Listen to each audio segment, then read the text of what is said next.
Folks, I think we're going to get started. So good evening, everyone. My name is Altaf Stationwala, and as President of Mackenzie Health, it is my privilege to welcome you to our first Celebrating Patients Day. Today's event, at the heart of it, is about celebrating the human spirit of our patients, the courage they show when faced with healthcare challenges, and how inspiring that courage is to our healthcare team. We're honored to share the stage today with the patients who came forward to tell us their inspiring stories, and welcome them here today, along with their family and friends. I also want to extend a warm welcome to our elected representatives and community healthcare partners, members of our board of directors and our foundation board and campaign cabinet, members of our patient and family advisory committee, Dale Curd, our host for this evening from CBC's Hello Goodbye. Thank you, Dale, for all your support, and members of our Mackenzie Health team. Today's event would not have been possible without the vision of Susan Kwolek, who you'll hear from very shortly. She is our Executive Vice President, Chief Operating Officer, and Chief Nursing Executive. We would also like to thank our Patient and Family Advisory Committee, whose guidance and support also will make this event an amazing success today and in years to come. So before we go any further, I'd like Susan to come up to the podium and describe the genesis of this event and a little bit more about what tonight will entail. Susan?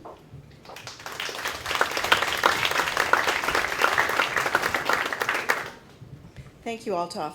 Good evening, everyone, and thank you for coming. Every year at Mackenzie Health, we celebrate healthcare professionals and the care that they provide our patients in our community. But as healthcare professionals, we also acknowledge that patients are at the center of everything we do. So this year, we wanted to celebrate you, the patients. We wanted to truly acknowledge and celebrate our patients for their courage as they navigate their significant health challenges. We know it's not easy to recover from surgery. Code white, all cleared. Code white, all cleared. We know it isn't easy to recover from surgery or gracefully face a challenging diagnosis. As healthcare providers, we often don't know the whole story and what the challenges are.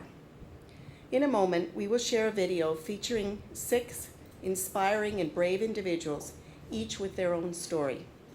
They include a patient who uses home dialysis and says the required change in lifestyle was one of the best things that ever happened to them. A cancer survivor who helps to inspire other patients with her determination and positive outlook. A young stroke survivor who found such inspiration from his own care that he now volunteers in our inpatient stroke unit. A cardiac patient who thought he was doing all the right things to prevent a heart attack with an important message for others. A mom of a baby born 10 weeks premature who now has a healthy and strong 4-year-old. And a recipient of multiple joint replacements due to a genetic condition who sees every replacement as just another bump in the road of a fulfilling life. A common theme in these stories is that each individual found inner strength and managed their health journey to the very best of their ability, and we applaud you for that.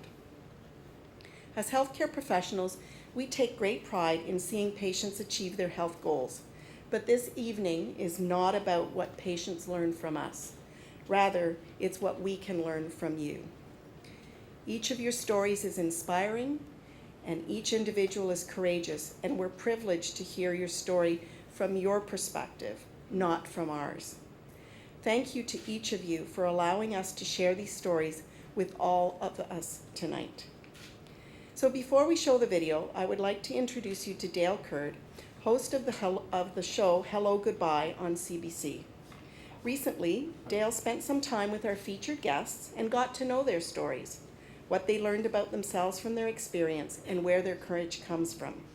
Following the video, Dale will continue with an open discussion with our guests. Now please enjoy the following patient stories, and then I'll hand it over to Dale. Thank you to all our celebrated patients for their very inspiring and very sensitive stories that they've told us. I'd like to now introduce you to Dale Curd, host of the show Hello Goodbye on CBC. He will continue with an open discussion with our celebrated patients, and I would ask them to join us on the stage here today. So I want to invite Daniel and Hasdan and Pat and Debbie and Julia up. John unfortunately can't be with us this evening, but which is a shame because I thought he had a great story. Do you think he had a great story? Just a little personal share while we're getting here. I used to be a guy that hated hospitals, and not for any, I can honestly say not for any really good reason, but I was never a big fan of going to a hospital. And that changed, I think, when our first child was born, and I got to see that hospitals could be a good place. Over the years, between myself and my wife, we've come to visit hospitals quite frequently, and not all of it has been great, and not all of it has been easy. But I've come to appreciate that hospitals are extraordinary places, much like airports, which is where I spend most of my time in the summer. If you really want to understand what goes on in this great thing we call humanity, then you visit places like airports and hospitals, because this is where all the stories intersect. This is where you learn honestly about life. And I want to thank the five of you, and I would say the same to John if he were here, because you've certainly opened up my eyes. I'm going to cross the stage. I'm going to do a big no-no here. I'm going to cross the stage. Opened up my eyes to a variety of things. How courageous you all have been, and even when you don't think you're being courageous, that you're courageous.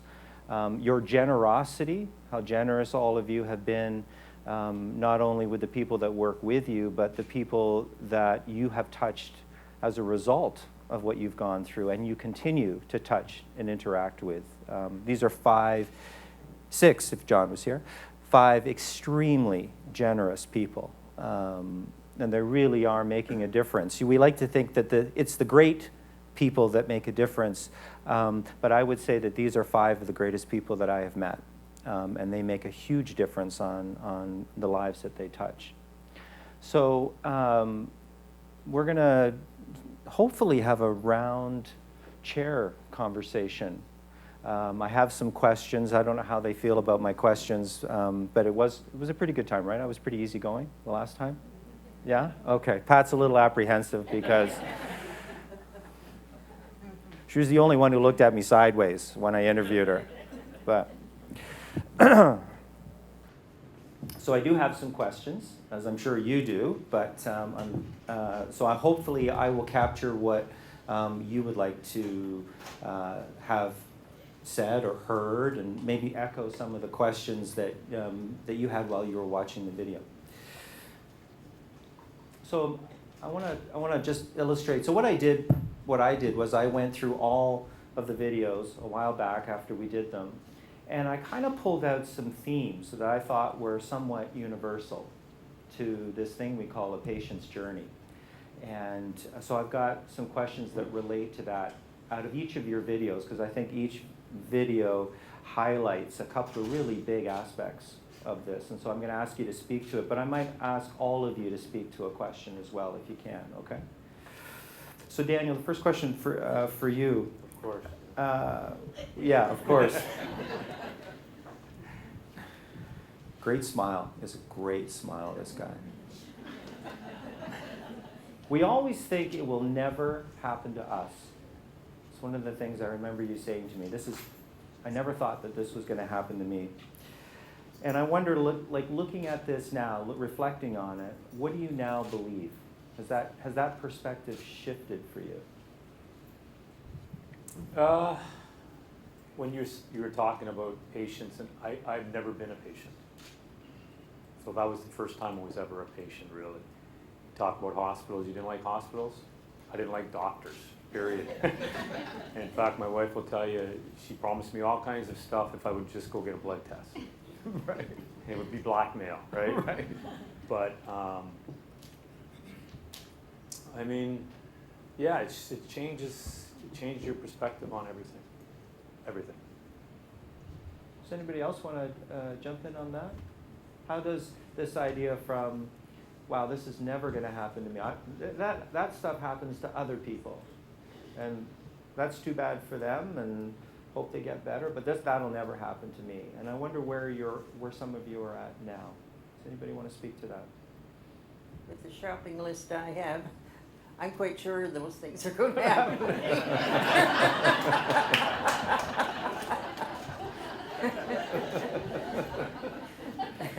Just have to wait. It's a different kind of lottery, Pat. Yeah. Yeah, Yeah. okay. Hassan, what about for you? Say your life is going good, and all of a sudden you wake up and you go back to bed, and boom, you're paralyzed. You can't feel your leg. You think, oh my God, what happened? And then you're thinking, you're going to the hospital, and then you're thinking to yourself, what's going on here? Why me? So, and it's a scary moment. All of a sudden, this happens to you, and why me? So. Julia, you're nodding as you listen to that. Well, I'm thinking about, my journey, but everyone's journey. We plan in life. I'm a planner. I'm a producer. We plan everything. You have a birth plan when you're pregnant. Mm-hmm. None of our stories fell into plan because life doesn't have a plan, right? So, Mm-hmm. You're born, and one day you're going to die. That we know. Mm-hmm. But you don't know where you are going to fall in that game of life, right? I didn't know, my birth plan wasn't to have a baby at 30 weeks, but that became the reality. So you have to throw away the plan, and then you have a new plan. And then your plan is you survive. Mm-hmm. Mm-hmm. I heard a wonderful line just recently. Perhaps it was on television, I'm not sure. How do you make God laugh? You tell him your plans.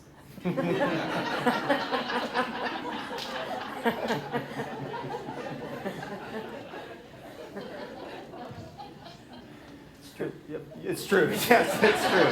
Yes, it's very true. There's no debate on that one. Right. Certainly not for many of you. Debbie, what about for you? Well, I was a smoker for 40 years. And my sister, who used to be a smoker, she was a reformed smoker, she used to say to me, you better stop smoking, You're going to end up with cancer one day. And I used to say to her, no, I'm not. I'm not going to get cancer. And that's why when I was told that I had cancer, how quickly and how true it is about cigarettes and smoking. Mm-hmm. And so it wasn't what I expected, so it's... Why don't we think it's going to happen to us? Well, for me, I was never sick. The only time I called in sick is if I had to play golf or something like that. Never because I was sick. My wife would say, Oops. I didn't want, she said, don't waste your time. All of us would say, don't waste your sick days on being sick. So when it happened to me, it was almost like, this is how it's going to end? Like, now? Like, no, like I should maybe have a little say, a little bit more say in how this, but like she was saying, it happens when it happens, but the shock of, I'm kind of glad I didn't remember any of these paddles. Everybody asked me, do you remember the paddles? Did you see somebody, white light coming to you? And I said, no, I was just afraid this was going to end this way for me, anyways. Mm-hmm. Because it happens around you more, that you say, oh, well, it's got them, not me. Mhm. That's sort of a thing that it's not happening here, so it's over there. I wonder if that's actually part of the shock in the beginning, is actually coming through that this has happened to me. Like that what I thought that it couldn't happen, it's actually has happened. And then once I can get past that shock or the rewrite inside my head, then the rest of the journey actually begins. Do you think? In my case, I thought for sure they had the x-rays mixed up with somebody else's. I said, there's no way this has happened to me. No way. I continued to challenge them and say, you've made a mistake. You've made a mistake. I had to wait for the biopsy, and once I had the biopsy, they had to, it was inconclusive, and I went, yes, they've made a mistake. You know, they just don't know if it's lung or breast or what it is. So I'm hoping, and they have another piece, they're going to do it again. They did it about 3 times, I believe, till they finally came back and said, it wasn't breast cancer, it was lung cancer. But at that, like I said, at the very beginning, I was like, it's not true, it's not for me. It wasn't for me. Why did I get it? Mm-hmm. I couldn't believe them. I was in denial. Mm-hmm. I think you deny more. When you're told straight out, it's quite a shock. Mm-hmm. You know, you still keep standing, but you're just ready to collapse. Mm-hmm. Yeah, I think that's a huge part of it, that denial. I had my daughter with me, and I think she almost collapsed. She was standing behind me. She was like, what? You know, Yeah. It's quite frightening. I think we forget that it's not just us that go through it. You know, like my wife, you know, she saved me, really.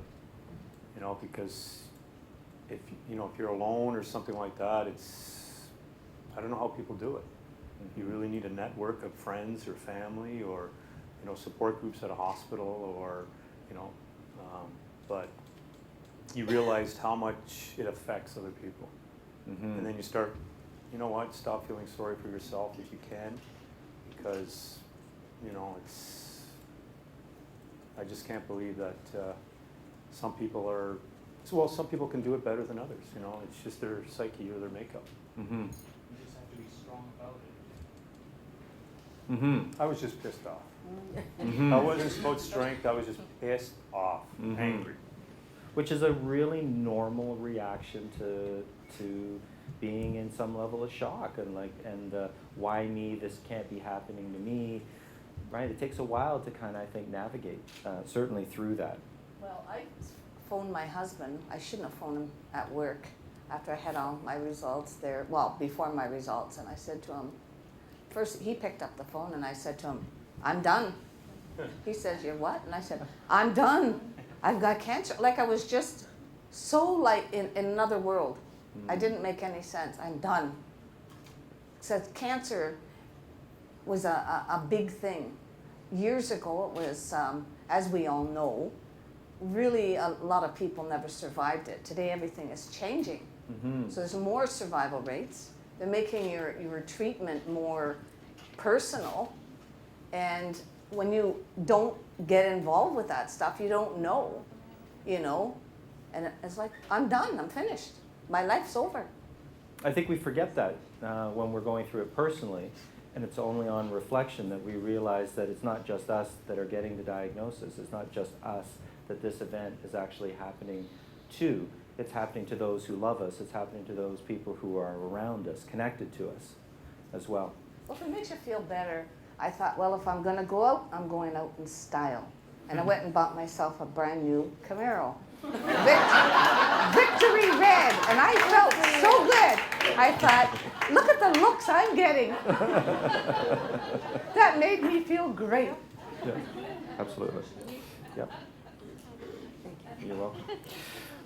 Julia, at some point you surrendered to being supported. That came very clear in your story. There was a point where they actually told you, no, she's far more resilient. She's a fighter. She's not as precious as you think she is. And there were times, and you shared with me in our interview, times when you couldn't be there and your husband couldn't be there. So I'm wondering if you could describe what that moment felt like, and where did your greatest support actually come from? Well, we knew from day one that Isabel was a fighter. You know, at 2.5 pounds, she pulled out her own breathing tube. And the nurse at Sunnybrook said, call us in 15 years. And then when we got here, 2 days later, she pulled out her feeding tube again. And another nurse, Anna, who I still talk to, said, "You're going to have a handful here. Miss Isabel is feisty." Because Isabel didn't like to be told what to do. She still doesn't like to be told what to do. Right. And she's 4. But, you know, we leaned on so many people for support. We leaned a lot on the nurses, which is ironic because people look to their parents and look to their family members, but nobody understood as much as the nurses did because nobody around me had had a premature baby. Some people say, oh, my daughter was born early. She was born at 38 weeks. That's not early. Mm-hmm. Early is 23 weeks. Mm-hmm. Early is, I don't even consider, you know, Isabel was a preemie. Of course, she was 30 weeks. But like I said in the interview, there were babies at Sunnybrook who were half a pound, like little. Mm-hmm. She was weighed in ounces. She wasn't even weighed in pounds. That's how tiny she was. So no, my parents, my in-laws, my sister, nobody quite understood as much as the nurses would because they knew what good was. They knew what development was. So I trusted the nurses and the doctors when they told me, okay, this is a good step forward. Because your parents and your relatives, they're going to say, oh, everything's going to be okay. But what do they know? Mm-hmm. Right? They're just telling me that to make me feel better. But I want to know, I wanted it tangible. You know, I wanted to know that everything was going to be okay. My husband, of course, was huge support. Because when I couldn't be at the hospital, he was. We were here for probably 20 hours every day combined.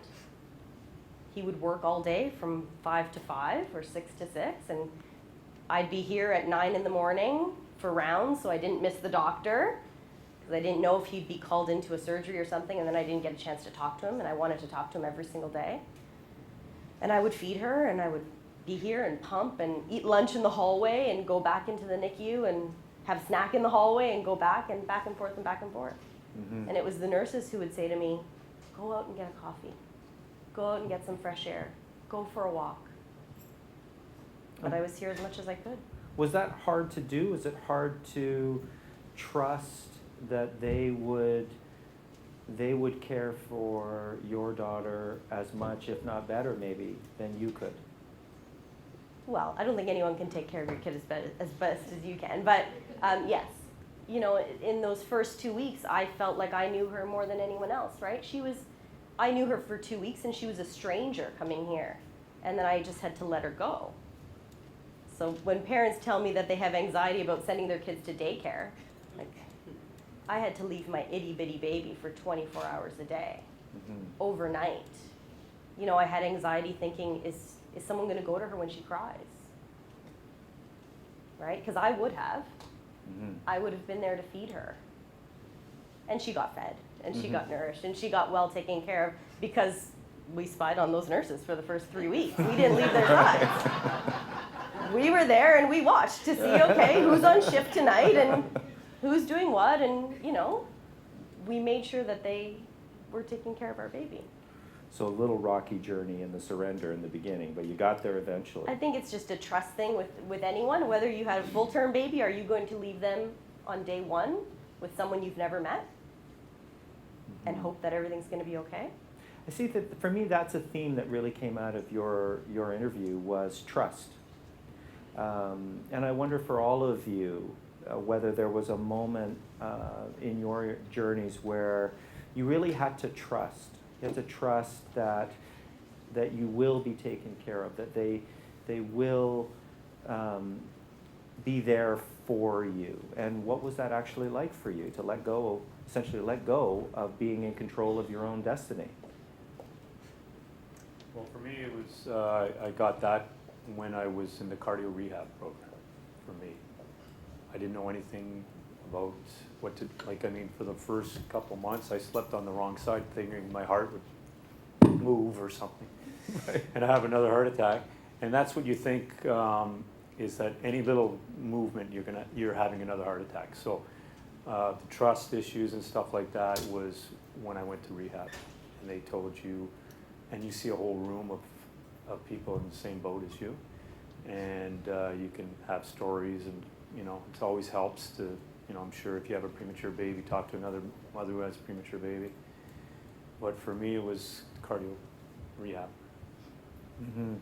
I mean, because a big part of each one of your stories that you shared with me individually was this community aspect as well. The people that you've met who were going through very similar things to what you experienced, and how they helped you, like how you found almost a reassurance from the people around you going through it. You had your own stuff that you were going through, no doubt, but it was by witnessing this sort of community aspect. Each of you shared that in your conversations with me. How big or how important is that, Hasnan? I was there for 6 weeks, so we became a family. So it was fun. We would go to our rehab, we would go to our recreational therapy classes. After everything's done around 3:30, then we go back and relax, and then dinner time would come. So we were all, some of us will eat together. We have there was a little common room, so I would say, come, let's go and meet there instead of eating in the room, more relaxing in there, and we can talk whatever, sports, but we never talk politics. But sports and about health or something. So it was really nice, and we got along great. We joked around, you know, it was like a family. For 6 weeks, you meet all these people, then that is your family for 6 weeks. And it was fun. You're laughing, you're joking around. And so to me, that was also a therapy at its own, doing the rehab and recreational therapy. So we also talked and all that, and we talked to each other about our health and all that. So it helped us too. And become stronger. Is that important? Did you find, each of you find a lot of value in that for yourselves? I still get emails from 2 years later from keeping update with people that were in our program. That helps. Mm-hmm. They ask how you're doing. This was also in your video, Debbie, as well, when you said you go to chemo, and when you go to chemo and the nurses would ask, you know, or somebody would say, I want to sit beside her because, Patients. Yeah, patients. Did you form these great relationships and they helped you come through this experience? Not everybody's cancer was the same, so there was different people for different reasons. But when you're getting to this trust thing, at first when I saw Dr. Tweedale, I thought, oh no. She always talked with her eyes closed, and I said to my husband, her and I are not going to get along. Right away. And she turned out to be amazing. And I said to her, I hope you don't retire on me because I need you. And she says, oh, I'm not going to retire. And then all of a sudden she says, I'm retiring. And I thought, my life is over. Now she's going. And then we were introduced to Dr. Pasaparuma, who also is wonderful, very knowledgeable. And she said, don't worry. She said, she's a lot younger than I am, but they learn more stuff now. So she made me really trust her. Really because trust her. it's pretty hard to trust somebody when you're in that situation. You know, you don't know who to trust, and you know, having been told I had lymphoma and then it wasn't, and then the doctor said to me, well, you'd be better off if you had lymphoma. And I'm like, what? Yeah, so to build a trust in their relationship, it was almost automatic. Mm-hmm. You know, here, and like they said, teamwork with all the nurses, and you know, if one's busy, the other one is available, and you know, they're right on it. Everything, from the blood when you first go in to waiting for your chemo, you've got your pharmacy there, bringing the you know, stuff mm-hmm. down. In fact, it was the pharmacy who realized that I was taking double the dose for the blood clot that had developed in my leg. So it's important to have that whole team there. Mm-hmm. You know, everybody's working together. Pat, you're nodding as you're listening to your peers here on stage. Yes. What does this mean for you, this community part? There wasn't much community involved except when I was at St. John's. and I was there several times having, the rehab.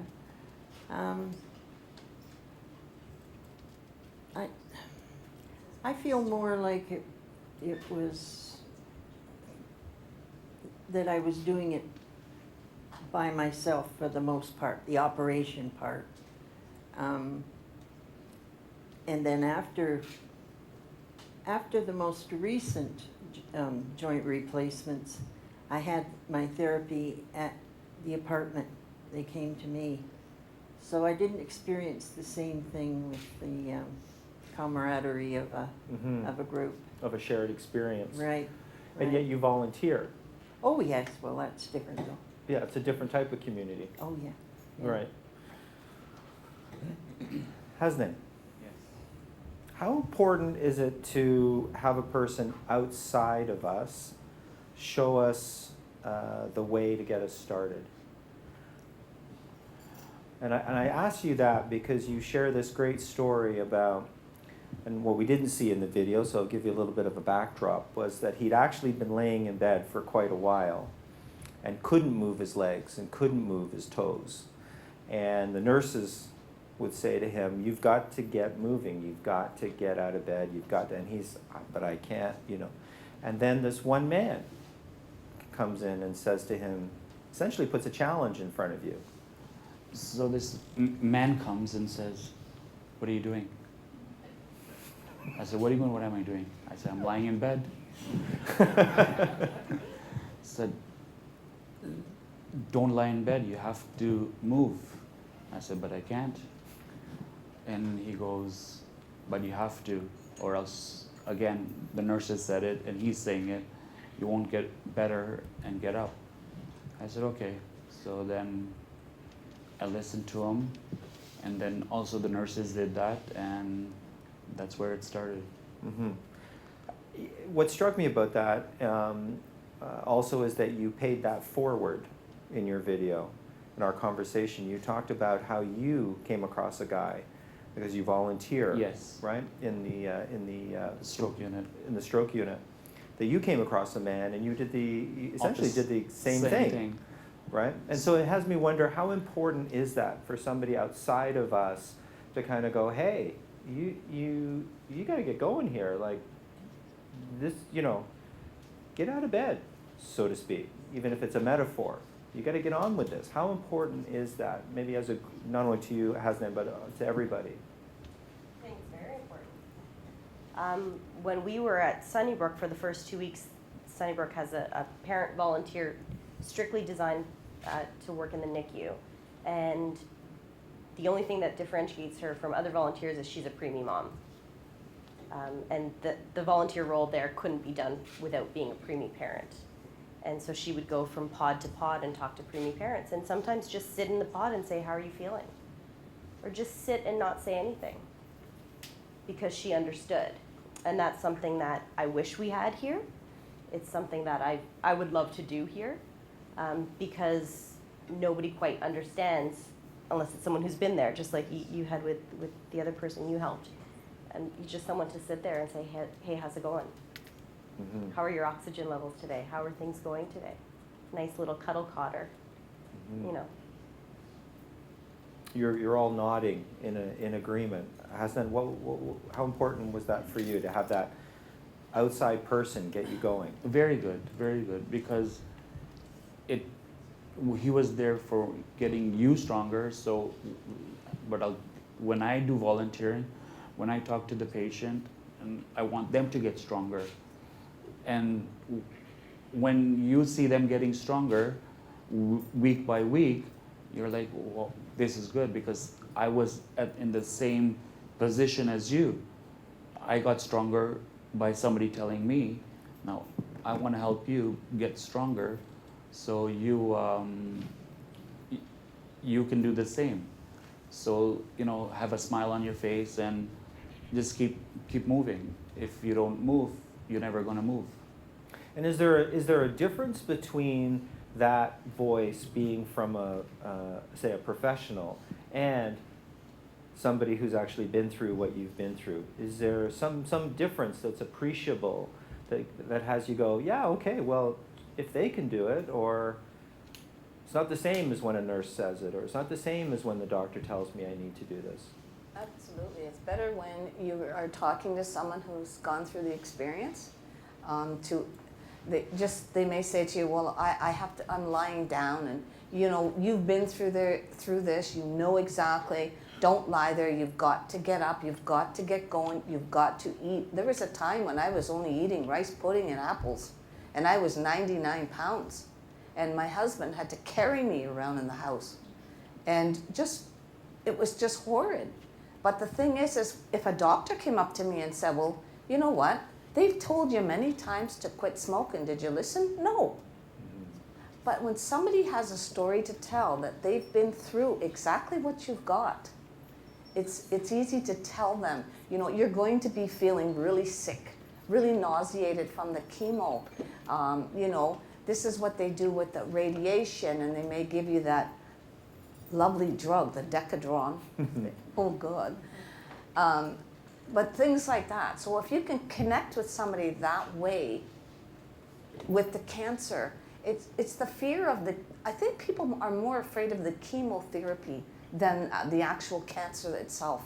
They're terrified. The stories that come out of people, and it's like, you know what, don't worry about it. It will get better, and you have to be very positive.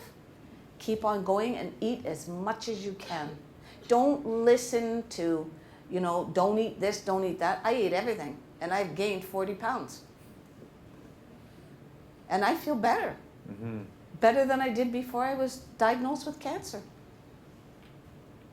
I think it's that personal approach. Obviously, the doctors and nurses care for you, or they develop a relationship. But sometimes at the beginning, you don't know that. You might feel like just a patient, just another patient. Isabel was just another baby, right? There's so many that they see on a daily, monthly, yearly basis. But you want to be special. Everyone wants to be special.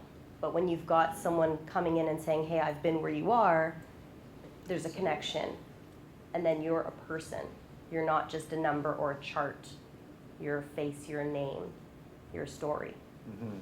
You're not also reading it out of a book and saying, well, this is what's going to happen. You actually have got the experience. Mm-hmm. Not that there's anything wrong with doctors. If there's anybody here, please. I'm not saying that. All I'm saying is experience counts. Mm-hmm. Daniel, what about for you? For me, the frustrating part for us was seeing a cardiologist after the heart attack. It takes so long. They're so busy. We had so many questions.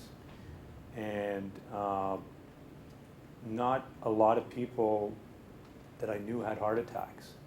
Those that did were older people. So, we were going crazy trying to figure out anything about heart attacks or what I'm supposed to do, or, can I lift my arm up, or you just think everything is so you're going to die.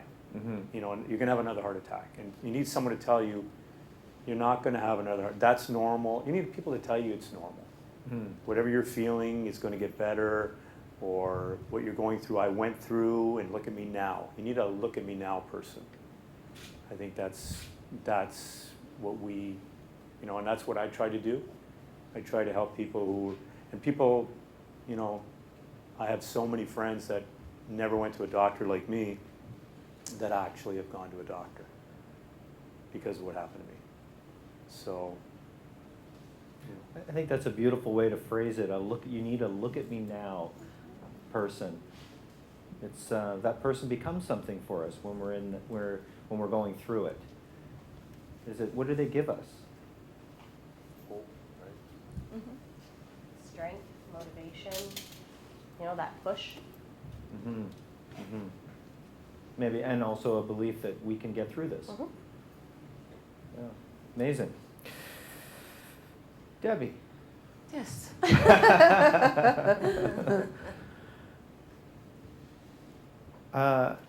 At the end of your interview, you say something that I think coming from you, for me, meant so much. You said, "What is happening to me is a chapter, not the whole story."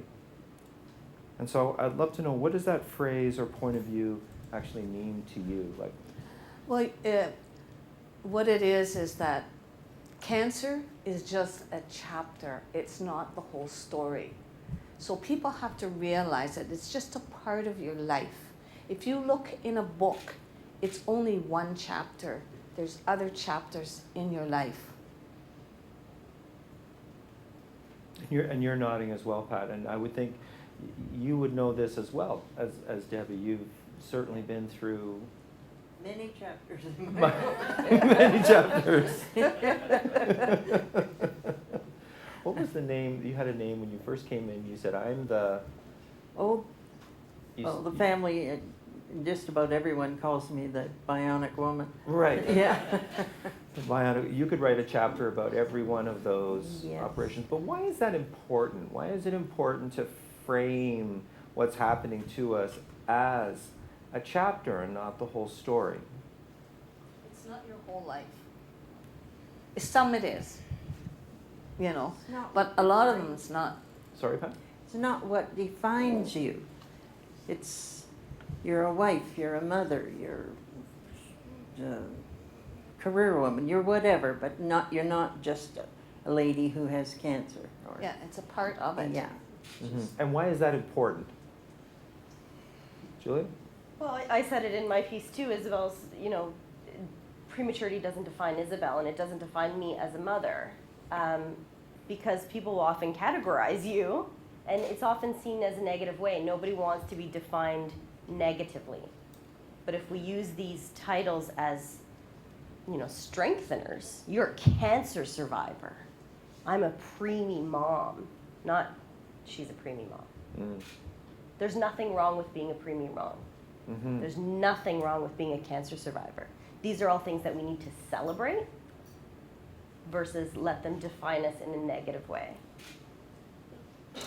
I just find that I can't use the excuse anymore. She won't let me use it. Right. I had a heart attack. I can't do that anymore. And she says, get over it. That was a long time ago. You gotta go on with your life, whatever happens to you, whether it's a stroke, whether it's heart or cancer, just go on with the life. Just smile and go on. Don't look back. Mm-hmm. Pat, you have the benefit of the last question. How are we doing so far? Excellent. Good. Okay. Wonderfully well. She's my bellwether. She lets me know how I'm doing. Pay back, pay forward. Mm-hmm. Mm-hmm. What does that look like for you, and why do you do it? What does paying it forward, and why is that important to do? Paying it back, paying it forward. You're referring to the volunteering? Well, you do more than volunteer, though. Well, yeah. Yeah. I find it difficult to describe because it's kind of trite to say it's the way I was raised, but that's the truth. In our family, which was a big one, you shoveled the neighbor's walk, and the boys mowed their grass, and you took the little kindergarten child to school, the neighbors, and so doing for others is just part of the way I was raised, and I must say, very, very dear friend of mine was a wonderful example too. She volunteered here, and I thought, I'm going to do that when I retire. And I did, and it's been grand. Mm-hmm. Yeah. Mm-hmm. Mm-hmm. You all give back in your own way. I noticed that was, and actually when, as a person who was meeting you for the first time, in terms of the first impressions you each created with me, that was something you all mentioned to me. You wanted me to know that it was important for you to be known as somebody who paid it forward or pays it back. And so I'm curious, why is that important to you? Because if I could give you a hall pass and say, hey, what's happened to you, you can be selfish. You get to be selfish. You can be all about you. You've each chosen a different route. You've said, no, that doesn't work for me. I need to give back. Why is that?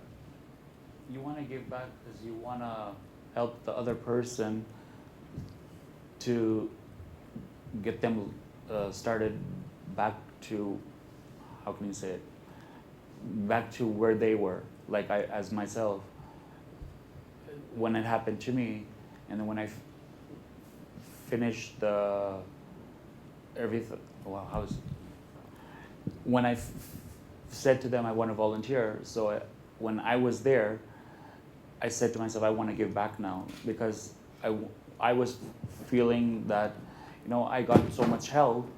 So I said, you know what, it's time to give back to other patients so they can go on with their life like I did, because you want to get them motivated, get them smiling again. Don't get their hopes high, because if they're sad, they're not going to get back to where they are. So if you help them, then they'll see you progressing. They'll progress too. Mm-hmm. Are Debbie? you talking about the hospital in general? No, just Because the life hospital, in general. Yeah, life in general, the hospital. as what far you as do. the hospital, they've given to me, they've given me another life.